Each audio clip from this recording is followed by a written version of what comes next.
How does it feel to be driving in a foreign country on the other side of the road? No comment.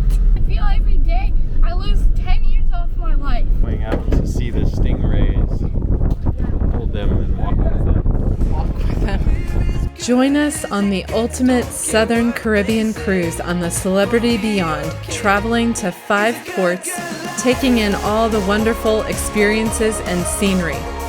On our previous day, we had an amazing experience snorkeling with sea turtles in the clear, beautiful turquoise waters of Barbados, conquering our fears of the water. In this episode, we tour Antigua at the southern end of the Leeward Islands. This is a much anticipated port with lots of places to see and things to do. We rent a car, make lots of mistakes, and learn lots of lessons along the way. If there was a day we could do over for our Caribbean cruise, this would be the day.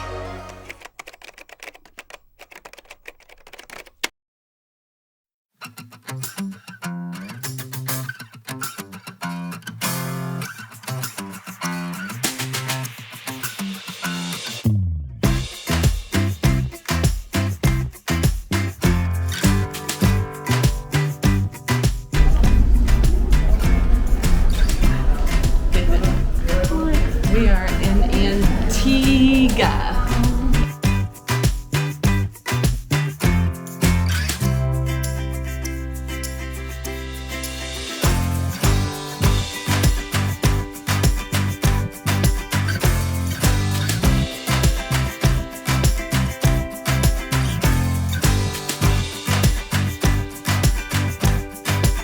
From the port, we took a taxi to where we picked up our reserved rental car.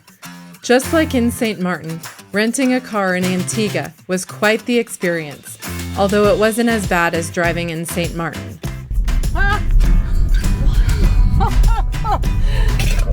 Traffic is nuts, so Krista would be crying if she was driving. Driving in Antigua was still challenging, especially in St. John's, which is the capital of Antigua and its neighboring island of Barbuda. Thankfully, a provided GPS made navigation a bit easier.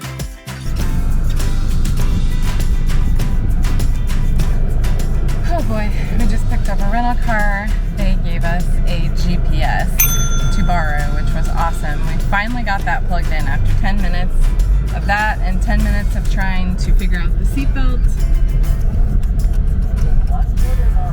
Turn left on Cemetery Road.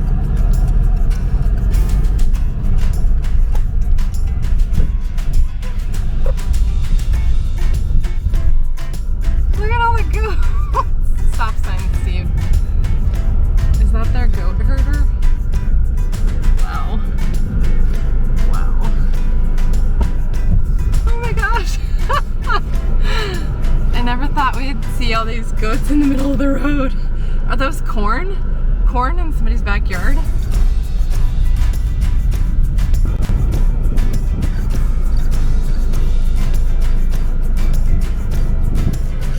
Now that we're stopped, how does it feel to be driving in a foreign country on the other side of the road? No comment. Thank you for driving, honey. Keep us safe. Renting a car was our first mistake, though, because driving was so stressful. On Antigua, they drive on the opposite side of the road as in the US, so this made it extra interesting, especially with it being Steve's first time driving on the opposite side of the road. Since Betty's Hope was only about 5 minutes from our next destination, we squeezed in this historical stop. Betty's Hope was one of the first and largest sugar plantations on Antigua, dating back to 1650, when tobacco, cotton, and indigo were grown. So you've got us to our first destination. Congratulations!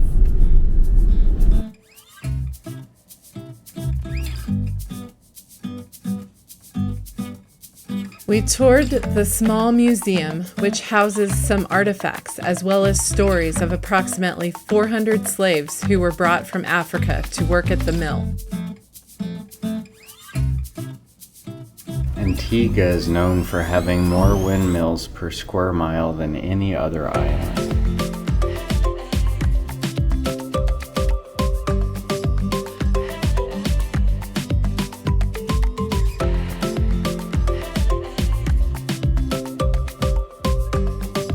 Because of the size of the plantation, there were 2 windmills. A lot of restoration in recent years has been done to recover the artifacts and structures, including one of the windmills.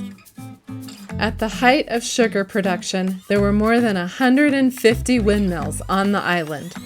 Working here was a very dangerous and physical job in the heat with poor living conditions. Sugarcane was fed into the mill where rollers crushed it to extract cane juice. With good wind and long days, each mill could crush 2 acres of cane per day. Cane juice flowed from the mill to the boiling house, where it was boiled in large cast iron basins.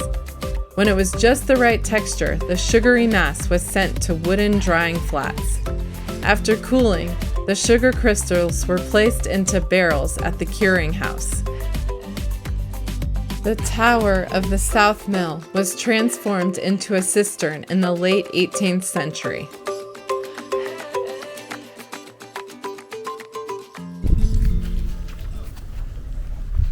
Note to self, don't come to Betty's Hope in flip-flops because you'll get bit in the feet by ants.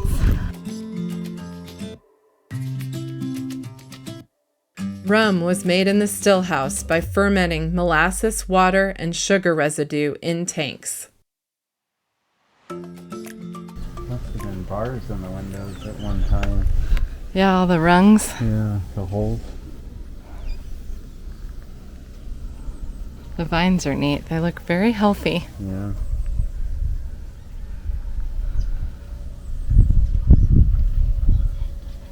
Such a neat old place.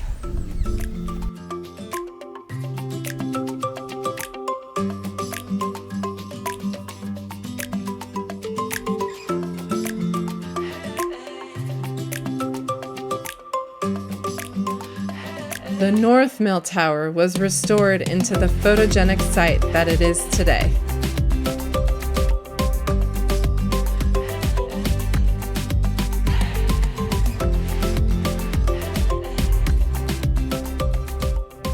This hut represents the living quarters for the slaves.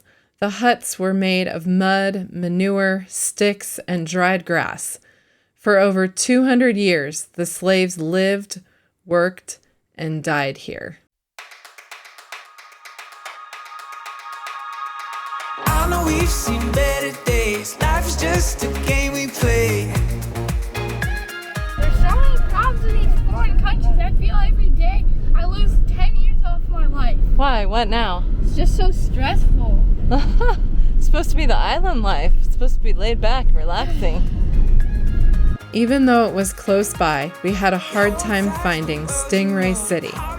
Our 1.5-hour tour started off with a short briefing on what to expect, which was the beginning of the fear factor, especially for Daniel, when they started talking about the stingers on the rays. If stepped on, the barb can cause severe pain and a bad wound. We can stay wild. We can stay wild. Smells fishy. Going out to see the stingrays. Hold them and walk with them. Walk with them. We can stay wild.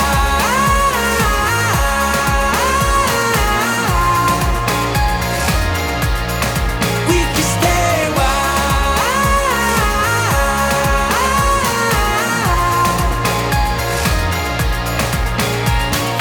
Wake up, don't miss your chance. Take off, get lost again.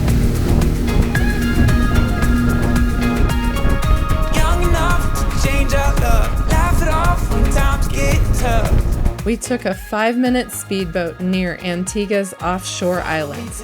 Our destination was a beautiful, shallow area surrounded by a coral reef. As we got closer, the water got more teal. It was so pretty, and the water was so clear, especially with the white sand bottom. It is here where the wild, non-enclosed southern stingrays that are used to human interaction come to greet the guests.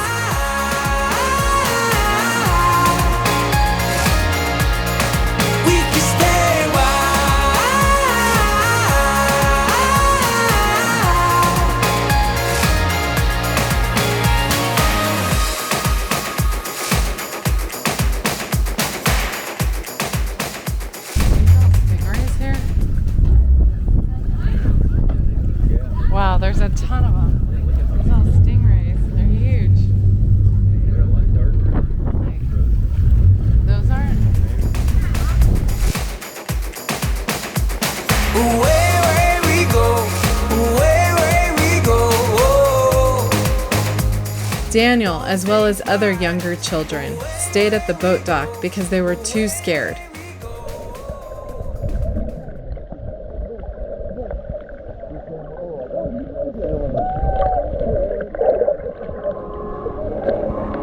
The female stingrays are the largest, at 4 to 5 feet long. The barb on the tail is where the venomous stinger is. Even though the water was so clear, it was hard to see the stingrays because the water was stirred up so much by all the people there. It was easy for the rays to just sneak up on us. We were instructed to be careful not to step on the stingrays, which seemed simple enough. But it was very nerve-wracking because the stingrays would suddenly come out of nowhere and zoom closely past us or right below us. We spent an hour in this area. The guides provide snorkels for the coral reef area as well as squid to feed the stingrays.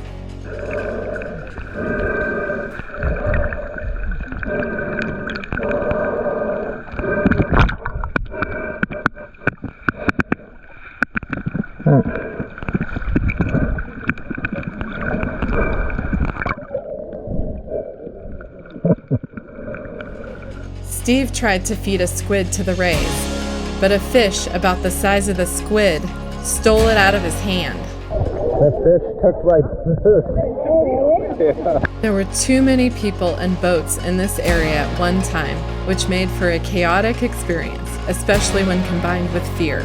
We had the option of holding a stingray, so we tried that, and it was pretty scary. Whether these are the friendliest southern stingrays or not, we were freaked out, and we won't be doing this again. David enjoyed snorkeling and seeing the tropical fish among the coral reef.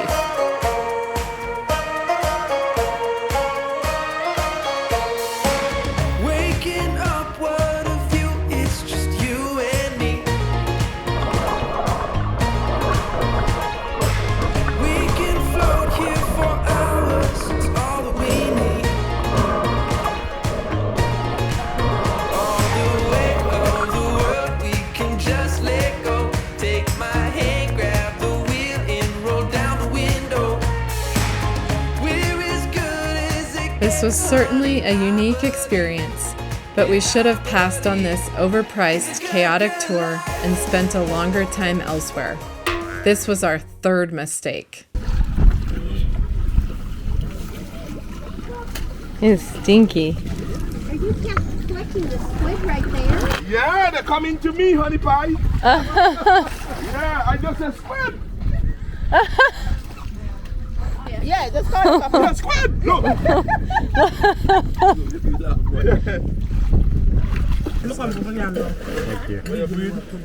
Thank you.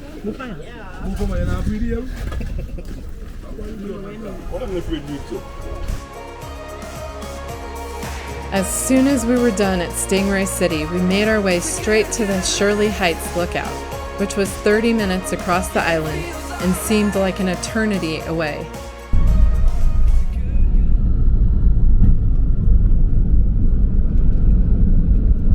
Oh, there's somebody parked here, Steve. star in the sky. You are the apple of my eye. You're the music playing in my soul. And when we're apart, there's a hole in my heart. The clouds, they follow me wherever I go.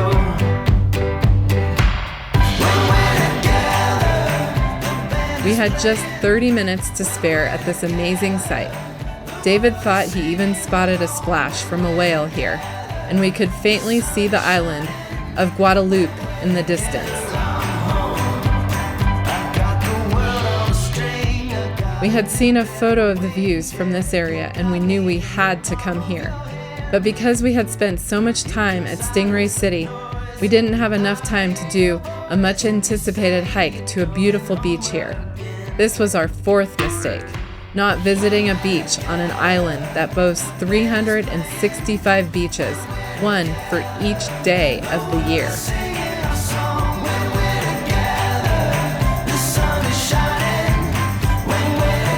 Shirley Heights, a historic military site and gun battery, is part of Nelson's Dockyard National Park, a UNESCO World Heritage Site.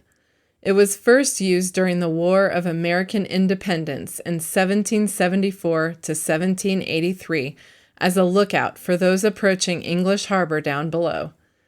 They had a very efficient signaling system, one of the best in the Caribbean, and within 10 minutes of the first signal, the entire island could be notified.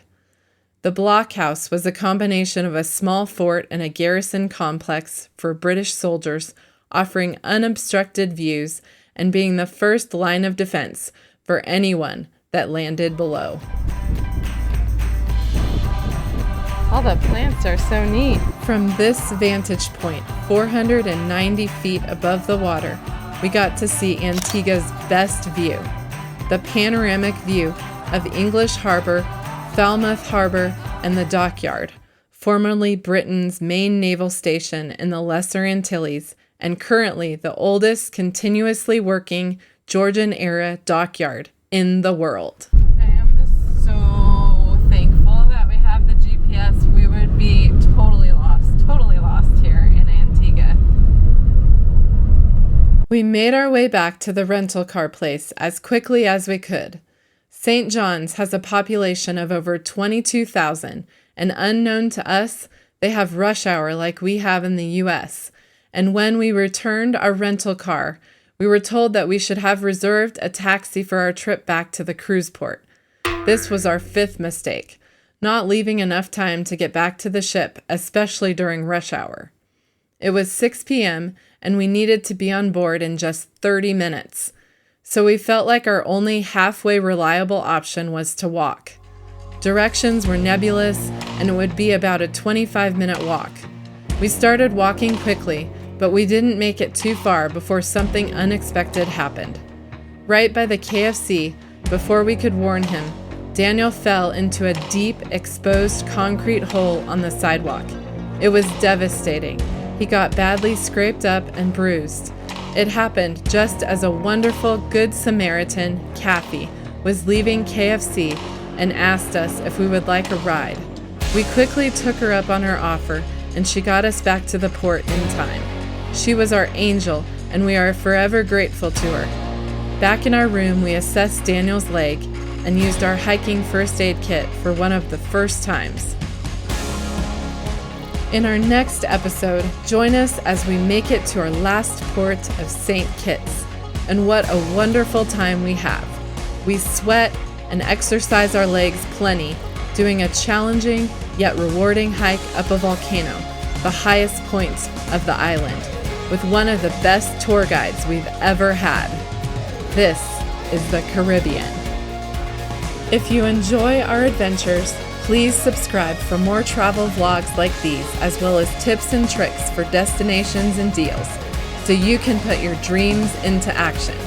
We'd be happy to answer any questions you might have in the comments below. See you on our next adventure.